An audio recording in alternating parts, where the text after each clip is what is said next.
Anthony, how you doing, my brother?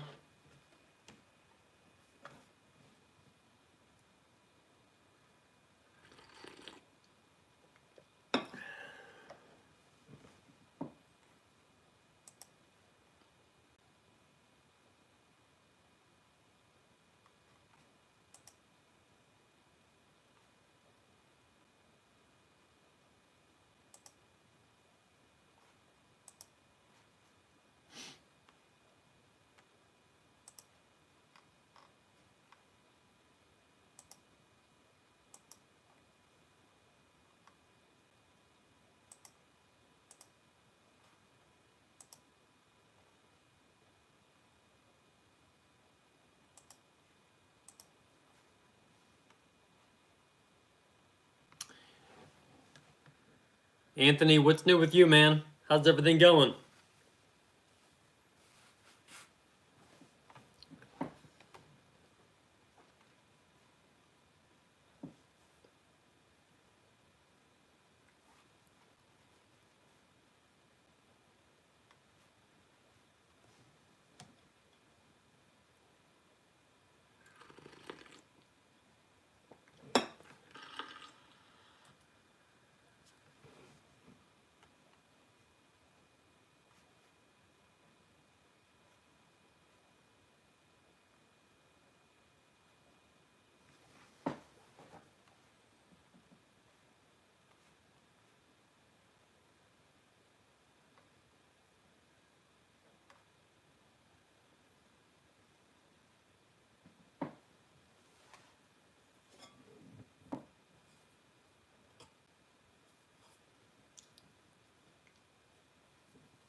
How's it going, everyone? If you're just jumping on, kind of randomly, we're doing a Bible study tonight, Tuesday nights,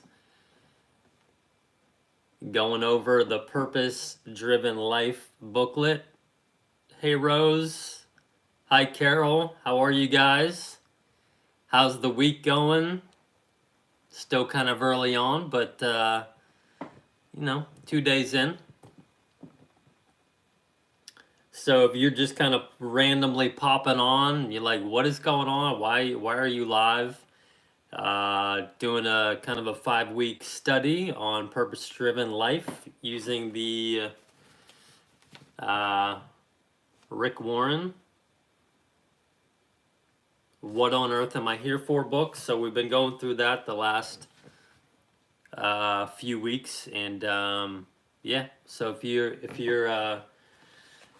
if you're just randomly jumping on, feel free to hang, and we're gonna probably hang out for about 45 minutes to an hour. You don't need to have read the book. You can just hang out, listen, learn what we're talking about, and chip in from your own experiences and your own insight as well if you want to.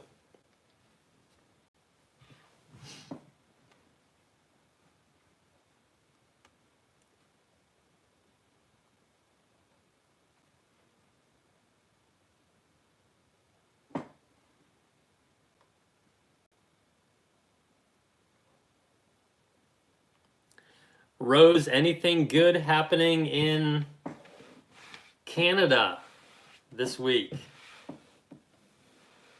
Hi, Ethan. Hey, Kelly.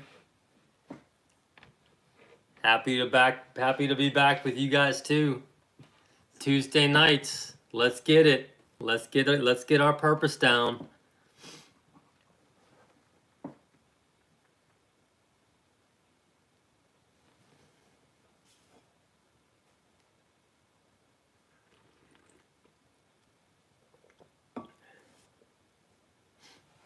Ethan, did you find a way to get this sign printed out yet? I know you were loving it.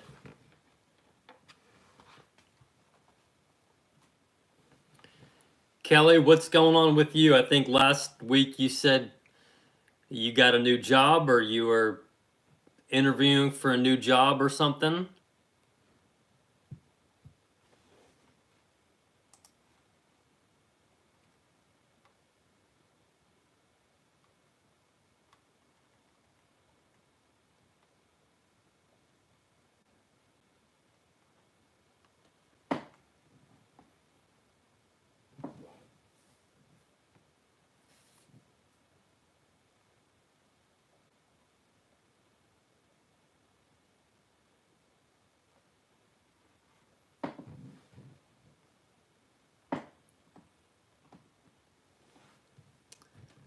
Ah, you can't find a good frame. Gotcha.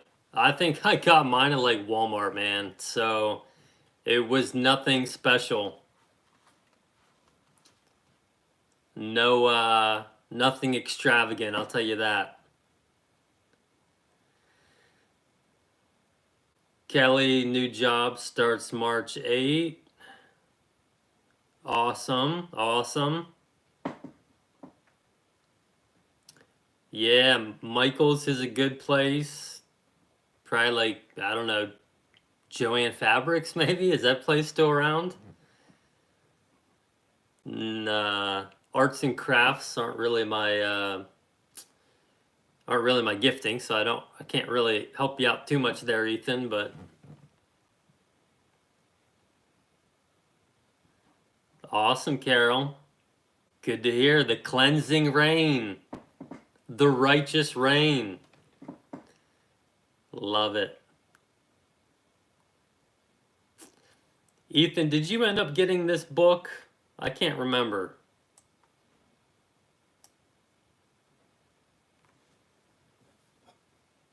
The book that we're doing on the study tonight.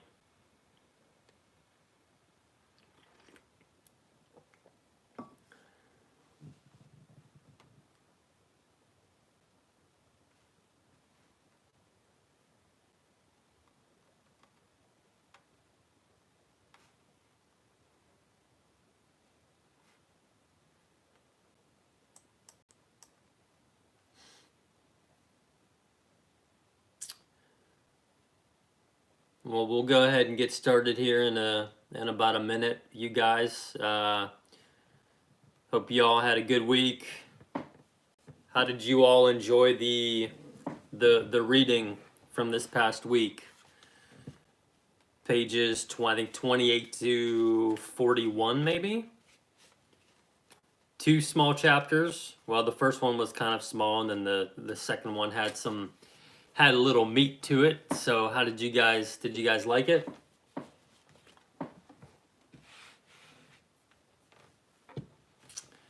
What's up, Yashira? How are you doing?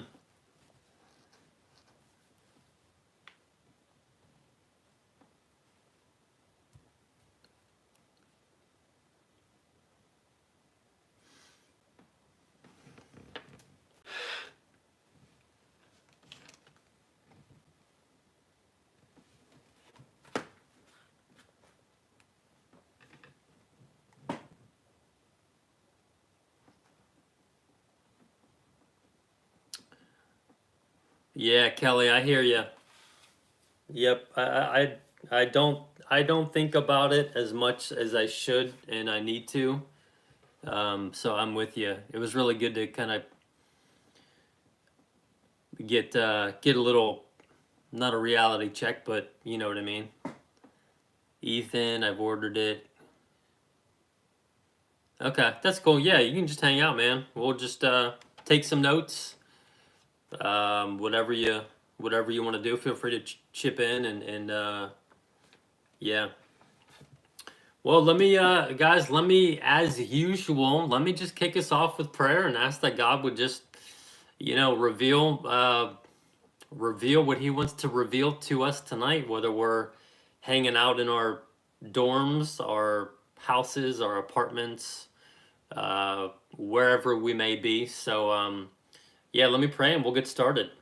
So God, I just thank you for the ability to connect with other people, other Christians, brothers and sisters all over the country, all over the world. We're looking to just learn more about you tonight. We're looking to learn more about our purpose in you, and how we can just live uh, great lives in your purpose and walking in step with you and walking in your purpose. And yeah, we just pray that you would reveal to us things that we each need revealed. And yeah, we give this time to you. We love you, Lord, and it's in your name we pray. Amen. So let's dive into just that the first chapter, made to last forever. So it's on pages 28 to 33. So one of the ways I was kind of looking at this chapter, made to last forever, um, there was definitely some good stuff in here. But one I always go back to this Francis Chan example. It was in a sermon he did a long time ago. And it just kind of gets me in the right perspective thinking about, the concept of made to last forever. Because it is kind of, I don't want to say an abstract concept, but it's like, okay, yeah, so what does that mean? How does that really affect me? How does that impact me here and now? So he did this example with a big long rope, probably a 30 or 40 foot rope. And he's saying, the rope represents eternity. The rope represents all of eternity, the 30 or 40 feet, 30 or 40 feet. And then there's this maybe 2 inch part, like maybe 2 inch part on the end of the rope that represents our life here on earth. And his point was that we get really so fixated and focused on just like that tiny little glimpse and that tiny little blip of life here on Earth, when there's so much more for us in eternity, and obviously represented by the rest of the rope. So that really kind of helped me get into the right frame, thinking about this chapter, thinking about the overall theme, that this life here on earth, it's cool, it's great, but there's so much more. It just represents just a tiny spot of eternity. So let's maybe use that example to get us in the right frame of mind, the right perspective. And I'd love to I'd love to hear anything that just jumped out at you all in the reading. And if you don't have the book and you're just jumping on, we're doing purpose driven life. We're talking about the fact that we're made to last forever in this life here on earth. While it's fun, while it's good, most of the time it's not all there is for us. So if you wanted to jump in with any comments or any insights, even if you don't have the textbook, just feel free to go ahead. So I'll open it up to you all. What struck you in the first few pages, the first chapter of this one?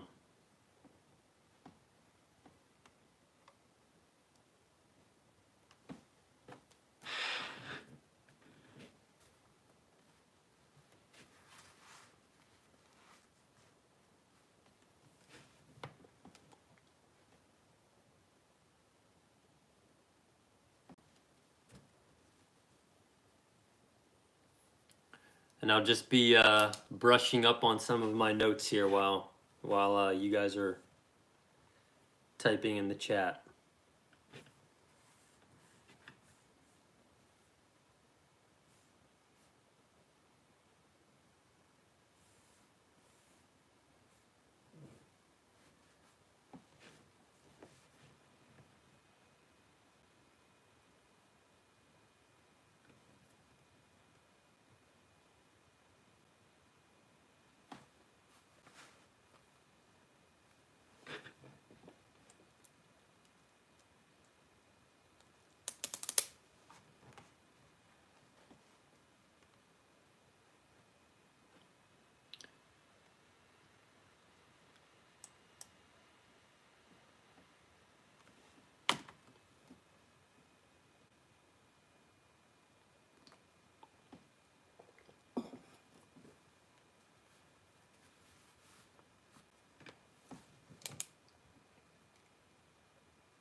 Kelly, page 28. I like the thought about how we all know we will die, but death feels unfair and we feel like we should live forever.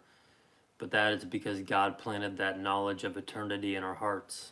Yeah, I had that down too. I really like that um, that small little section on page 28, and I like the verse that goes with it.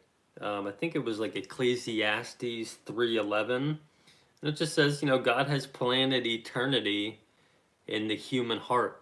We have an inborn, an innate, just instinct that longs for something more than just what things here on earth can provide for us, and God put that in our hearts.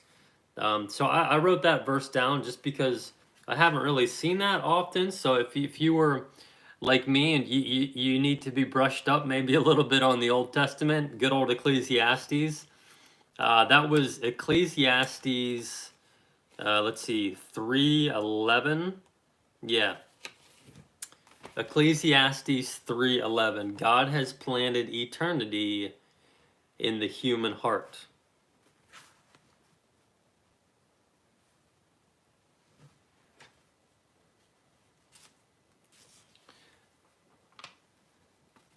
Yeah, and while we're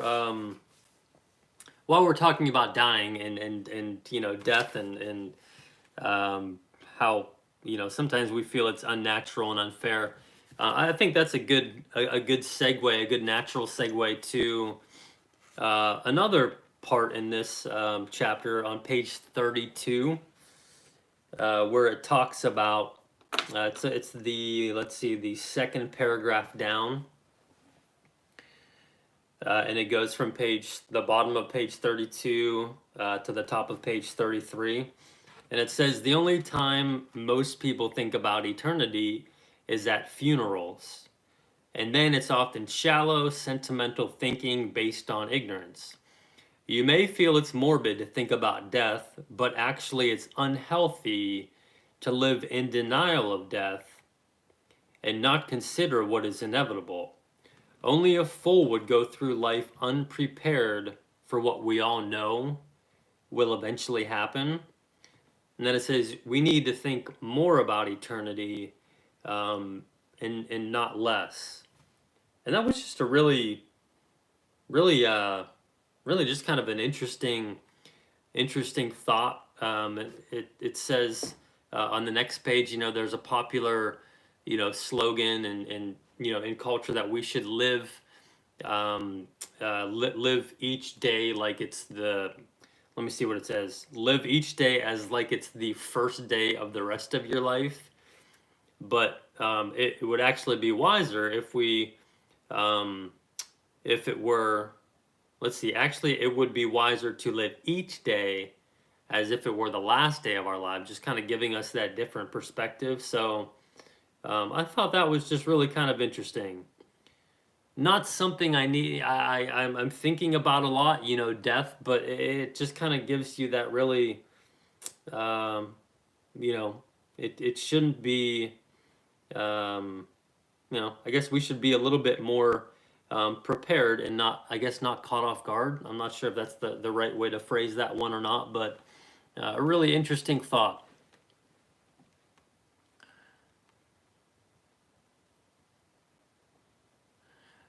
Yashir, we are here temporarily. We are just visitors. Our forever home is up with Him in heaven. Life on earth is great.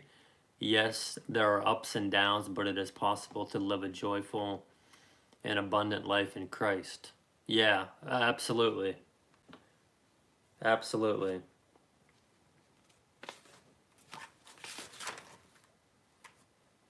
That is that's part of, I think, the next chapter.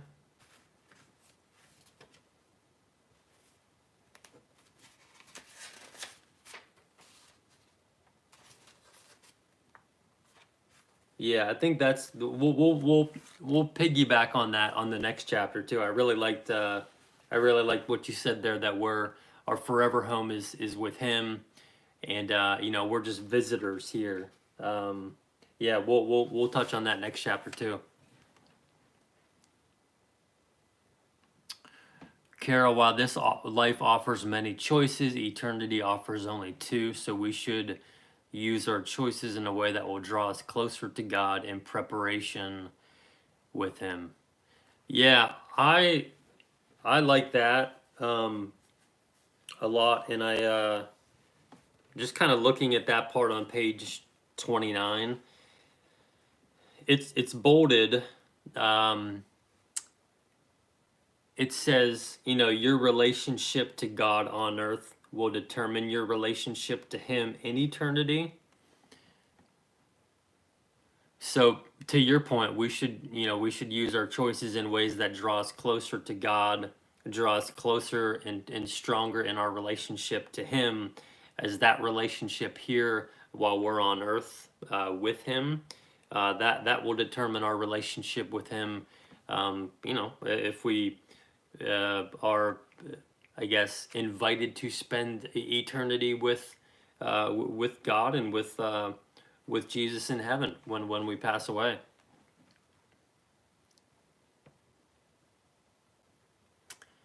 Hey, Ashley from Oklahoma. Yep, sounds pretty cool.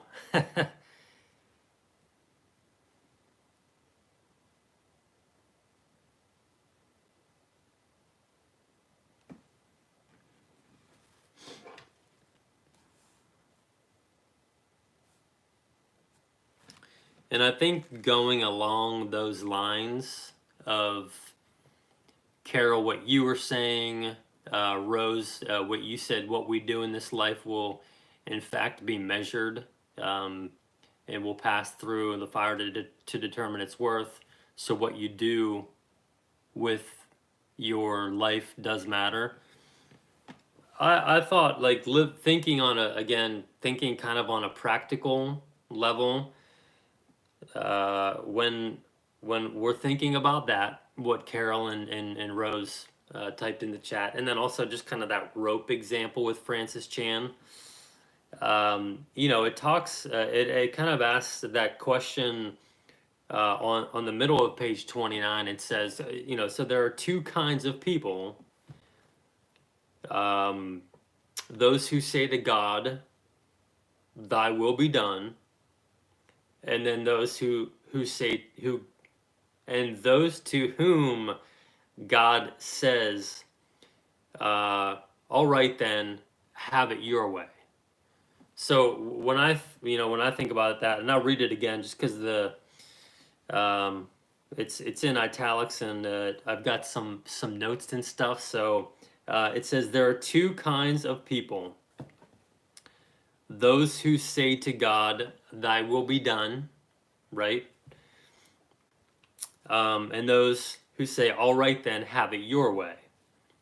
And many people, it says tragically, many people will have to endure eternity without God because they choose to live without Him here on earth. So I think about that just from a practical sense of you know, on a daily basis, to think of you know, having that posture and having that perspective and that mentality of, all right, God, you know, your will be done, for sure. Your will be done. Not help me to you know, believe that. Help me to live that out, and not to be like, you know, have the perspective of, you know, well, all right, God, I guess your way. I guess we can do things your way, and kind of being reluctant, and almost you know, resistant to God's will and to how we live our lives here on earth. So that was interesting to me also. William, how are you, my friend? I'm doing good.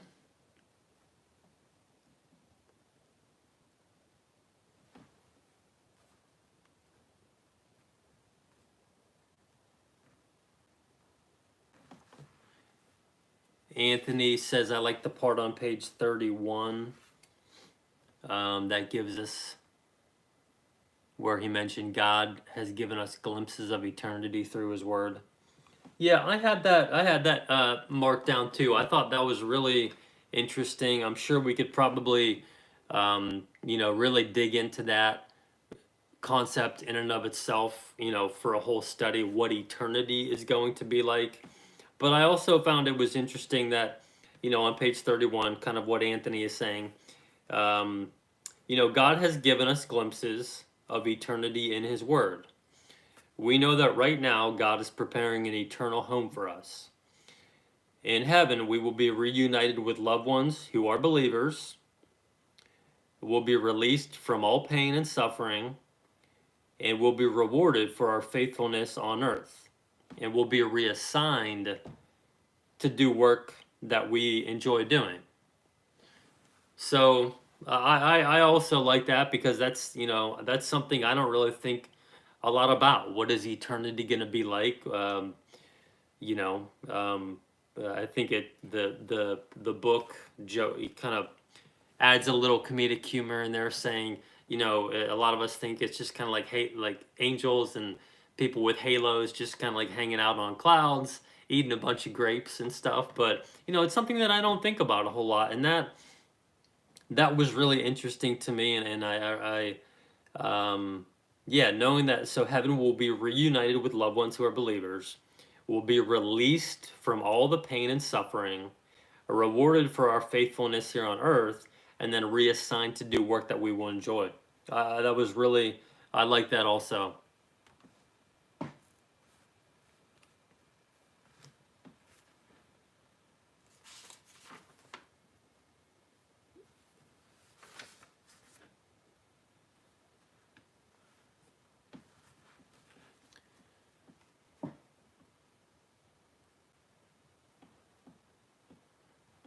Yeah, Yashira. Yep. For me, to live is Christ and to die is gain. It's a win-win, basically, is kind of what he's saying, right?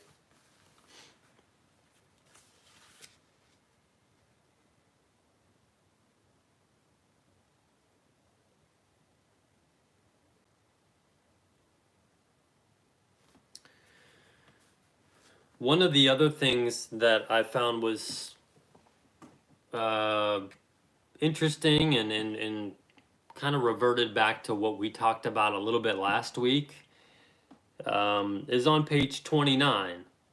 On the bottom of page 29, it says, when you fully comprehend that there is more to life than just here and now, and you realize that life is just preparation for eternity, you will begin to live differently on a daily basis.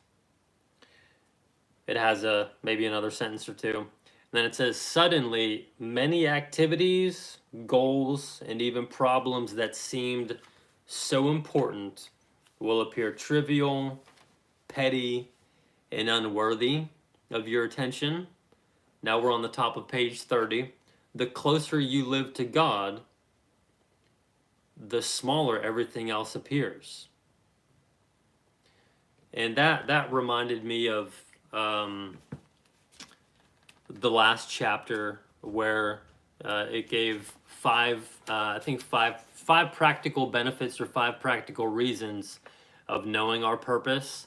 And one of them was knowing our purpose gives meaning to our life. Knowing our purpose simplifies our life because we know what aligns with what God wants us to do.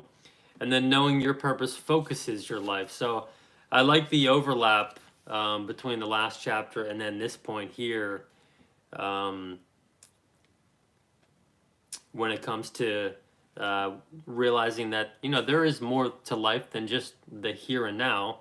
And when we realize that, we tend to live differently on a daily basis. And some of the things, kind of like that rope, Francis Chan, the rope example, the stuff that's on the little tiny 2-inch part that is life.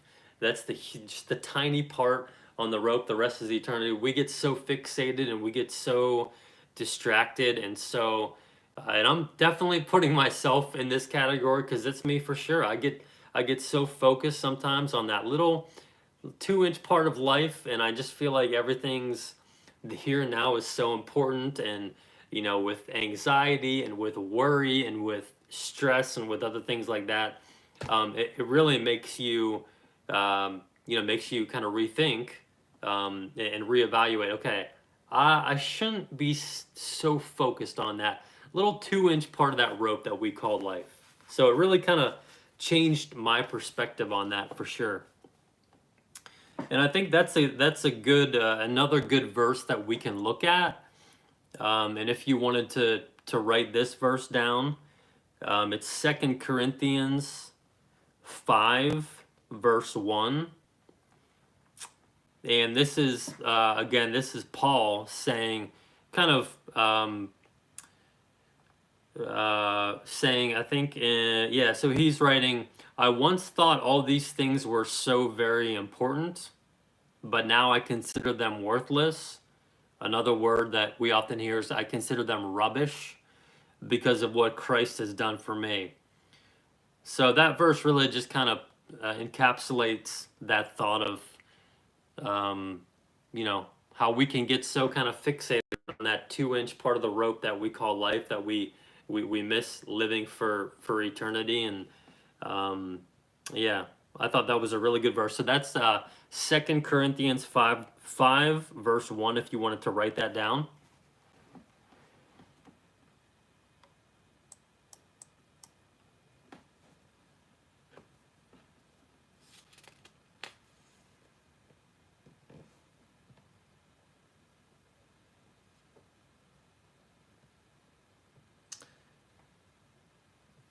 And I think the last thing I had in my notes here that I definitely wanted to, that stuck out to me, which, kind of goes hand in hand with really what we've been talking about tonight. So it's going to be nothing new or nothing groundbreaking. It's just going to supplement what we've been talking about. It says on page 30, the bottom of page 30 in bold, the most damaging aspect of contemporary living is short-term thinking. So that kind of connected with me a little bit too, and really, I guess emphasized and reinforced the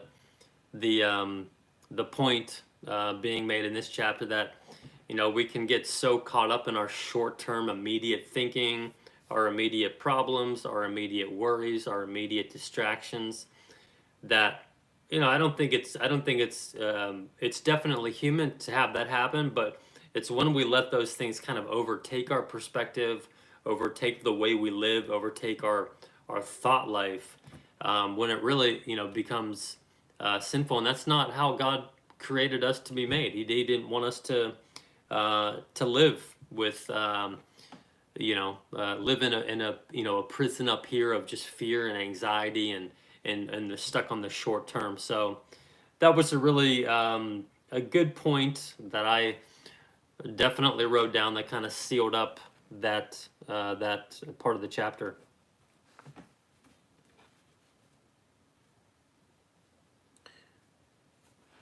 So anything else from that first chapter that we missed? Anything that we didn't cover?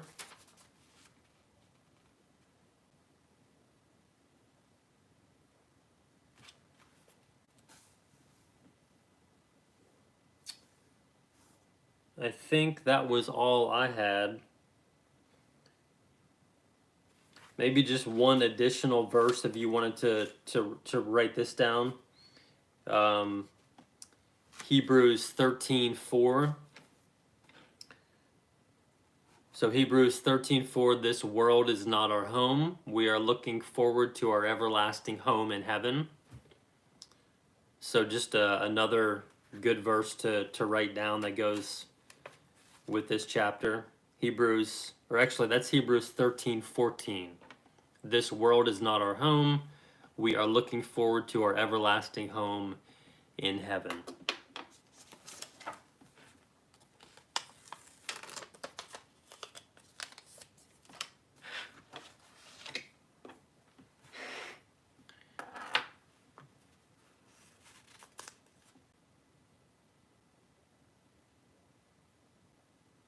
So maybe one thing, one of the points to consider, the questions to consider on page 33 at the end of this chapter is, what are you doing right now to prepare for eternity?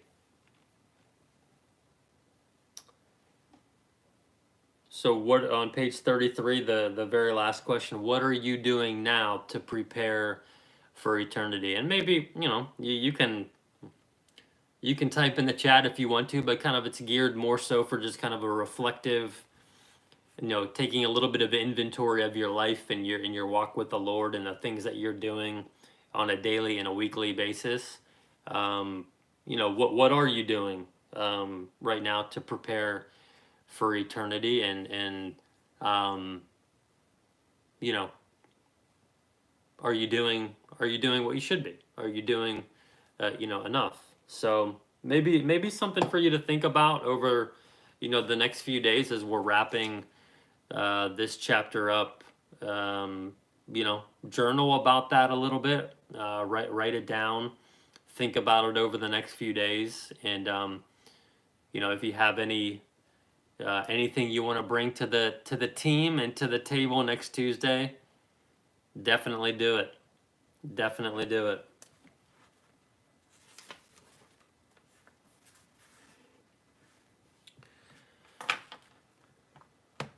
All right, so I'm going to just give it a maybe, 10, 15, 20 seconds if anyone else has anything they want to add or touch on again before we jump on to the next chapter.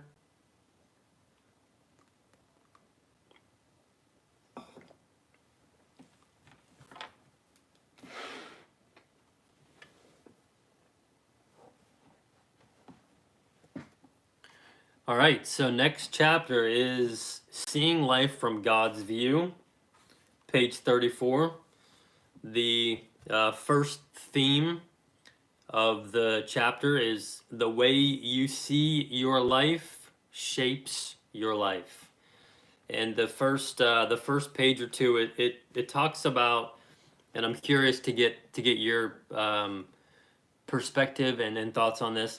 It talked about how it says, how do you see your life? Do you have like a metaphor that you view life as? I think it gives a couple of examples of he or someone has asked people, what is, if you were to break down a metaphor for life, your metaphor for life, how you view life, what would it be? And some people said, their metaphor was like a circus. Some said it was a minefield.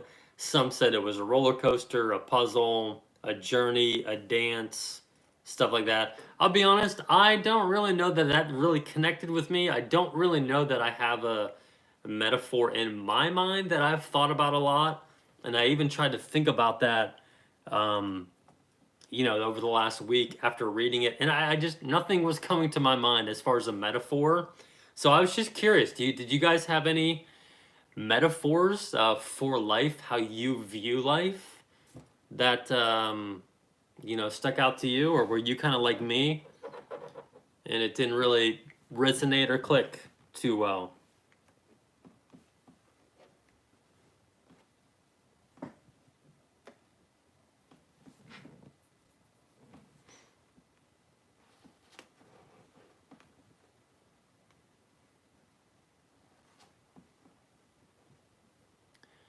Any life metaphors out there?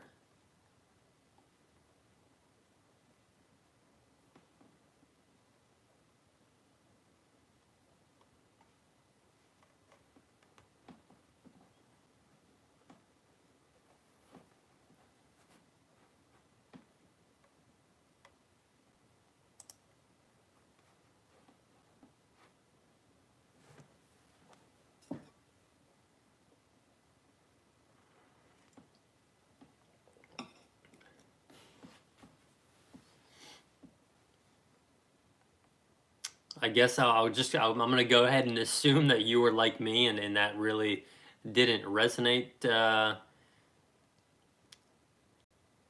Okay. Kelly says, unfortunately, I can't say I have a metaphor, but my brother taught me when I was younger to take whatever I was dealing with and pan out a few views to see the bigger picture.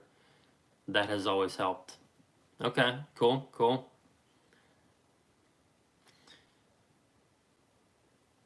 Basically, life is all about perspective. Yeah. So the point of I guess him asking that question and kind of framing the start of this chapter with, what is your metaphor of life? It's just that a lot of times we view life through the wrong metaphor. We might view it as kind of like some of the people who answered like a circus where there's just crazy things going on all over the crazy things, unplanned things going on all over the place with no purpose, a minefield, a roller coaster, all kind of stuff. And those metaphors that we have are oftentimes they're wrong. They're incorrect. They're a little bit faulty, and as it says, the way you view your life shapes your life. So God properly has given us three metaphors to teach us to view life from God's view instead of our kind of short-term view, our metaphor view that's oftentimes faulty. So let me just circle back on that. We have our view of life, our metaphor for life, whatever that may be, whatever life, how we view life.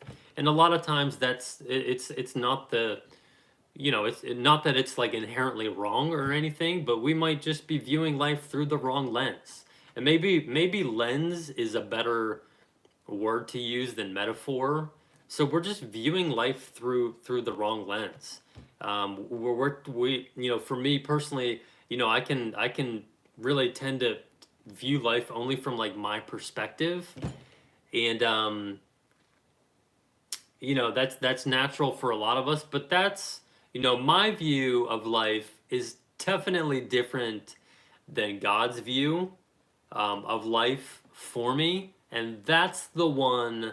His view of life for me, for you, for us is the one that we should really be focusing on and aligning ourselves with as it relates to purpose.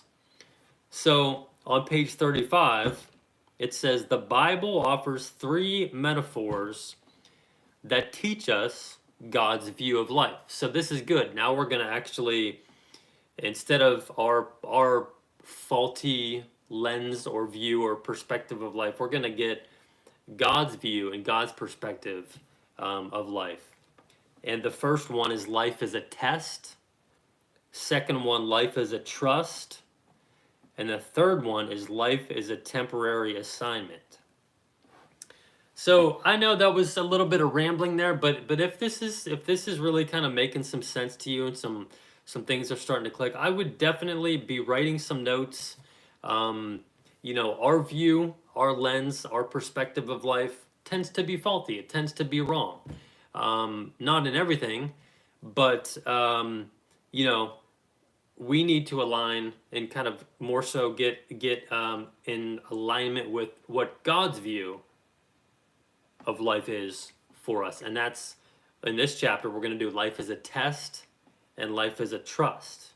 So yeah, just maybe if you need to take a minute or two to write that down.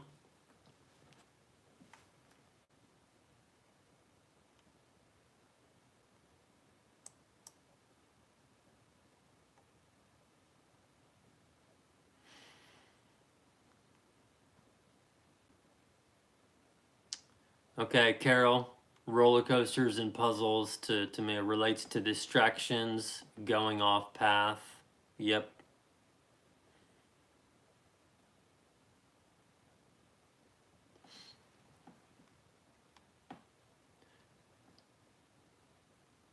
Thanks for that. Thanks for that nice feedback, Hayden.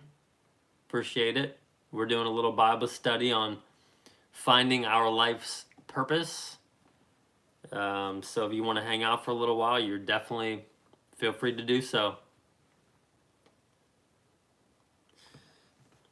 So the first metaphor is life is a test. I'd love to hear any thoughts on that from the reading. I feel like there was a lot of really good stuff on page 36, page 37 about that.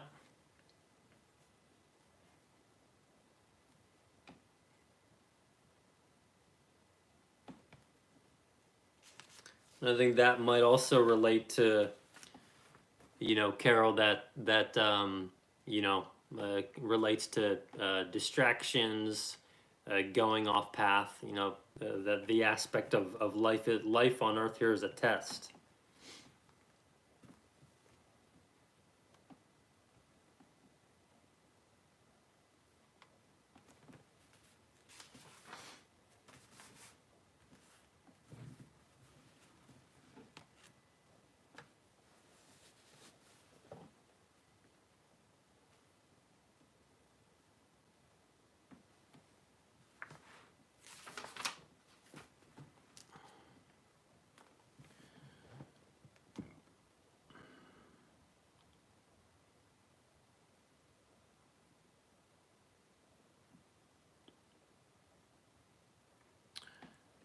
Yeah, Yashir, that's a really good point.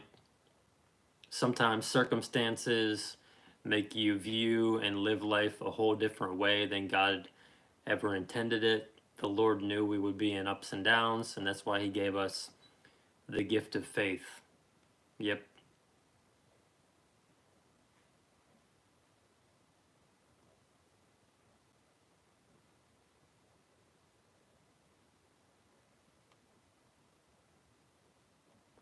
Yeah, Anthony, I think we must have been on the same page this week with this reading. God was kind of revealing the same things to both you and I.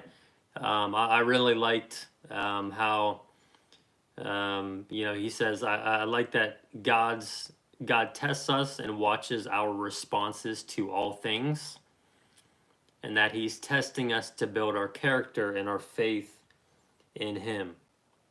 Even those little things. I think the text was saying, God looks at all those little decisions, how we respond to different things, how we respond to a conversation, to something we see online, a meme we see on Facebook, or something that's meant to generate a response. God looks at all those things.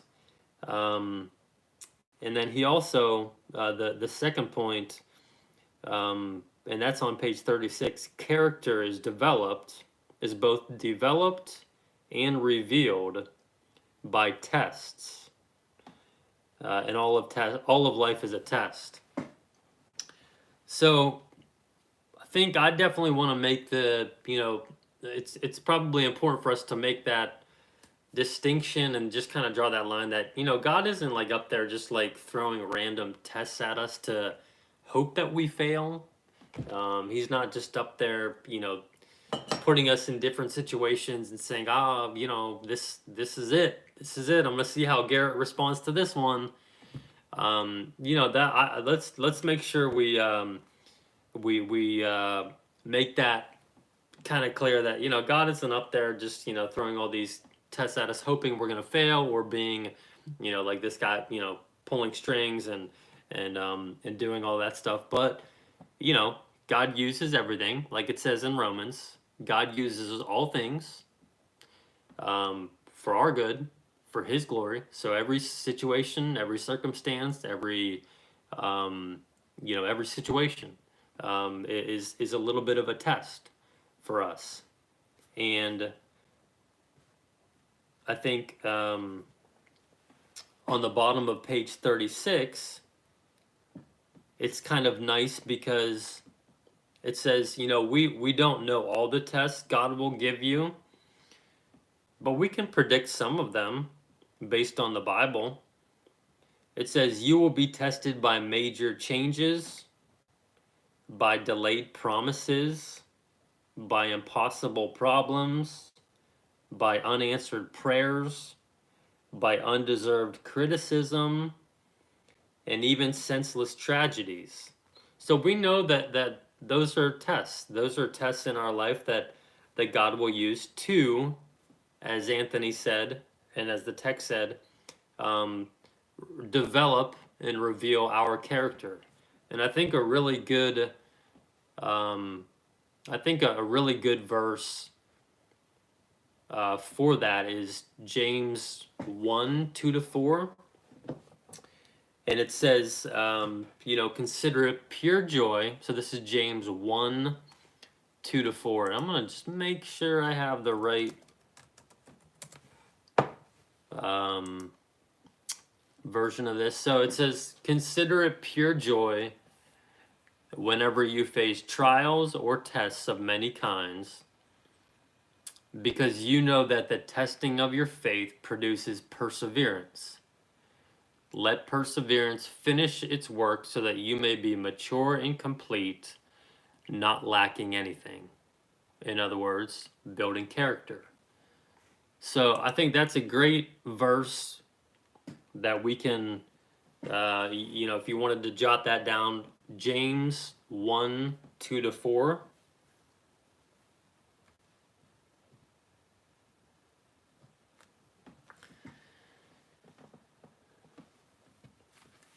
And then the last thing on page 36, it talks on the very top, and I thought this was interesting. Words like trials, temptations, refining, and testing occur more than 200 times in God's Word. So, again, life on earth is a test, as one of the main metaphors revealed to us from God. So, interesting that those words have been said, written, or occurred, more than 200 times in the Bible. Obviously, they're a very prominent theme. So, Kelly, I think it's important to remember God is testing our heart and our posture. Yep. Carol, and the tests also show us where we are in our walk and how we've grown in areas we need to grow. Yep.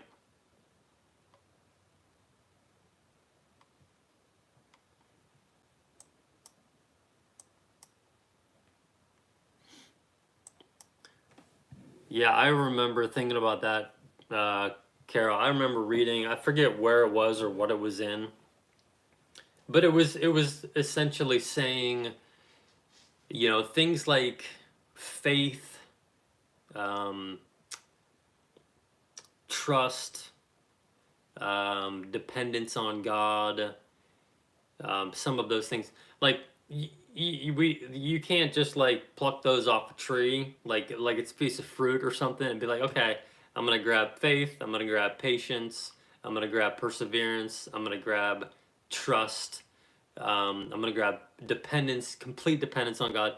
Those things grow. Like we can't just like pick them off and like boom.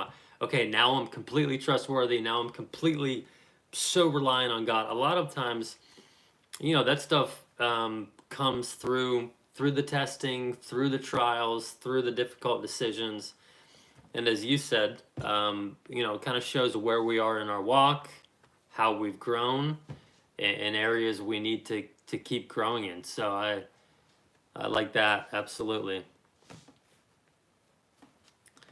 And Anthony, that's a good verse too, on the bottom of page 37.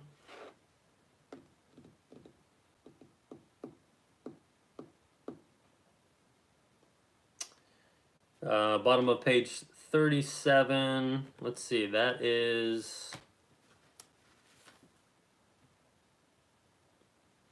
1 Corinthians 10:13. So another one for us to write down, 1 Corinthians 10:13. God keeps his promise, and he will not allow you to be tested beyond your power to remain firm. At the time you are put to the test, he will give you the strength to endure it, and so provide you with a way out.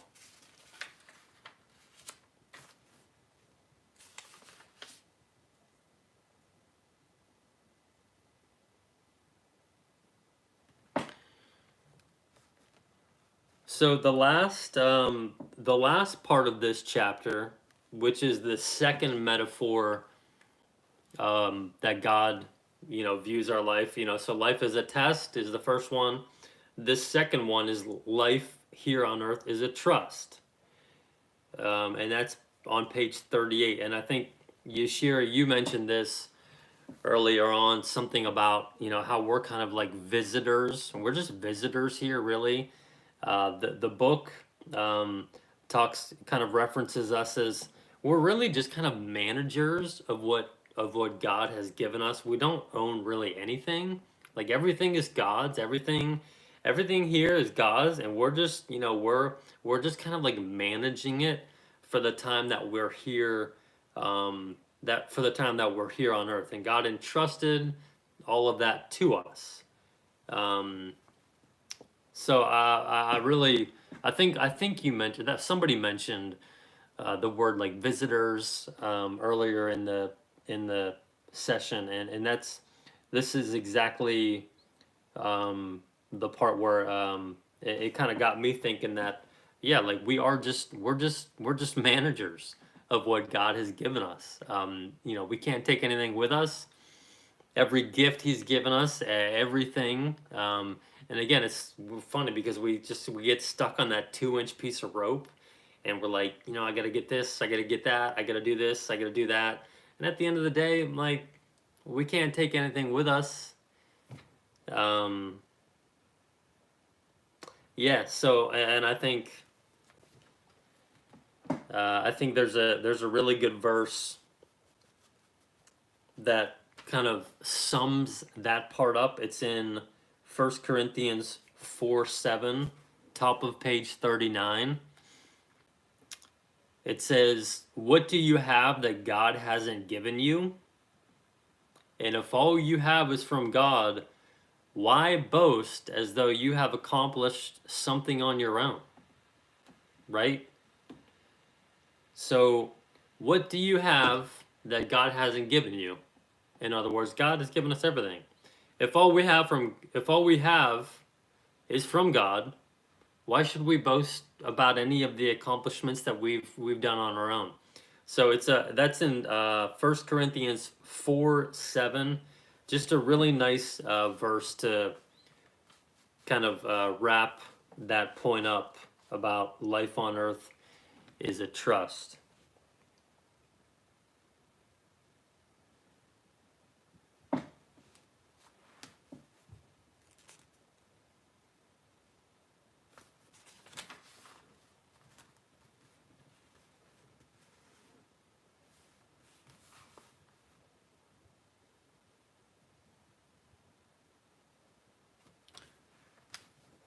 Any other thoughts on that metaphor, life on earth is a trust?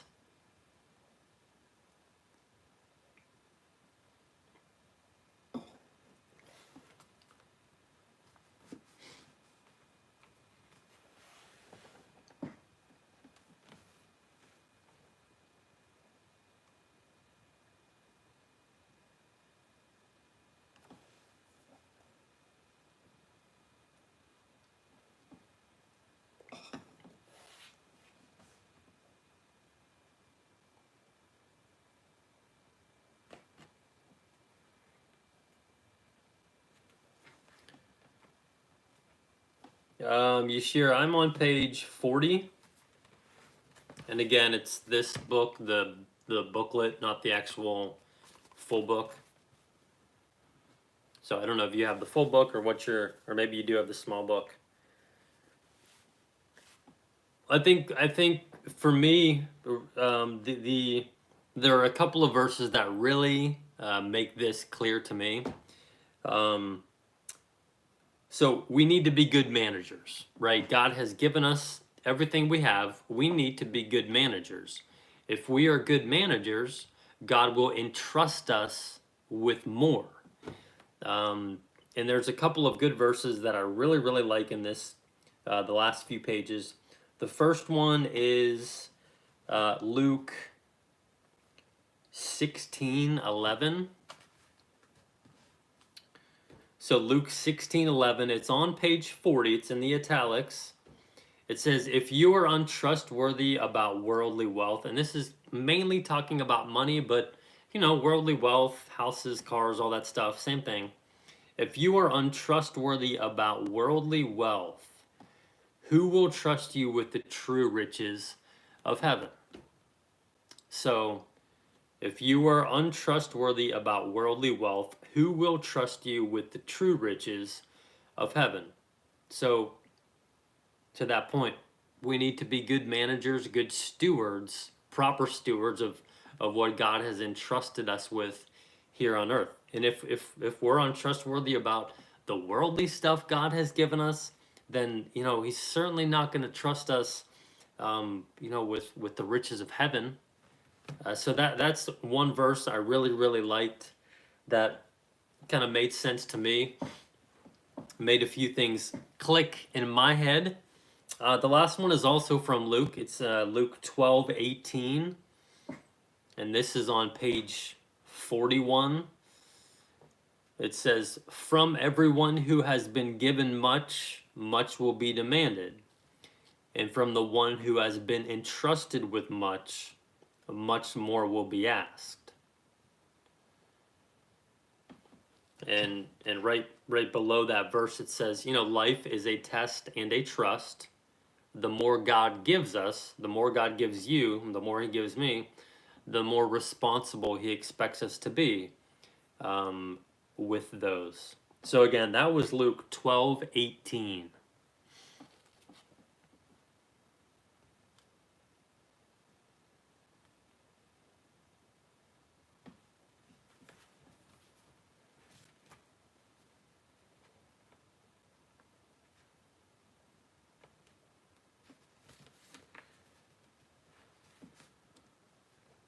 And there are a couple of really good questions to consider on page 41, which we won't go over tonight. But again, these are kind of reflection questions for you all and for me in our own time throughout the week. The first one was, what has been your life metaphor up to this point? How have you described life? The second one is, can you think of a past experience where you can now see that God was testing you? And then the last one, if you were to start living the truth that everything we own, everything you own is really just a loan from God, how would that change the way you feel about your possessions? How would that change the way you feel and just kind of live on a daily basis? So definitely some really nice reflection thoughts for us to think about over the next week. And any concluding thoughts on these two chapters for this week?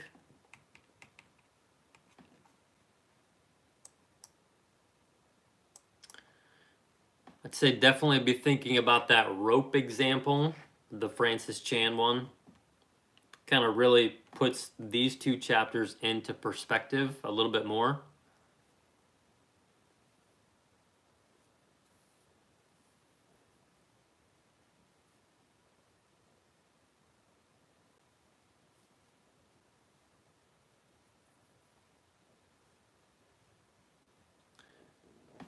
Any last thoughts, questions? Are we feeling good now? Feeling great? Ready to attack the Wednesday tomorrow?